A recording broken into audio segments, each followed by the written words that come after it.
ఈరోజు దేవుని వాగ్దానం ద్వితీయోపదేశకాండం 7వ అధ్యాయం 15వ వచనం. యెహోవా నీ యొద్ద నుండి సర్వ రోగములను తొలగించును. నా ప్రియ సహోదరి సహోదరులారా, దేవుడు ఈరోజు మీతో వాగ్దానం చేస్తూ ఉన్నాడు. యెహోవా నీ యొద్ద నుండి సర్వ రోగమును తొలగించును.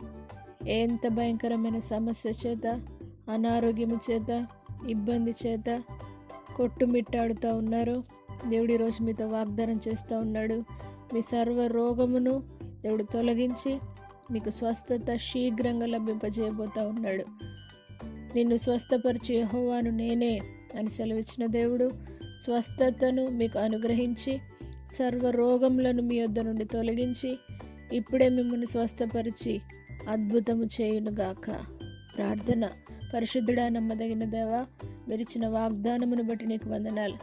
యెహోవా నీ యొద్ద నుండి సర్వ రోగములను తొలగించునని మీరిచ్చిన ఈ వాగ్దానాన్ని ఎత్తిపట్టుకొని నీ సన్నిధిలో ప్రార్థిస్తున్నాం.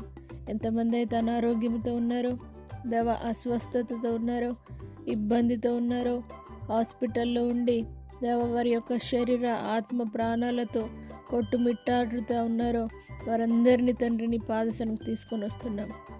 ఇప్పుడే ప్రతి ఒక్కరికి స్వస్థత కలుగుని గాక. సాతాను దురాత్మ మాంత్రిక శక్తులను, శారీర బలహీనతలను యేసు నామమున గద్దిస్తున్నాం. వారి రిపోర్ట్స్ సహితం నార్మల్ అగునుగాక. స్వస్థత శీఘ్రంగా లభించునుగాక.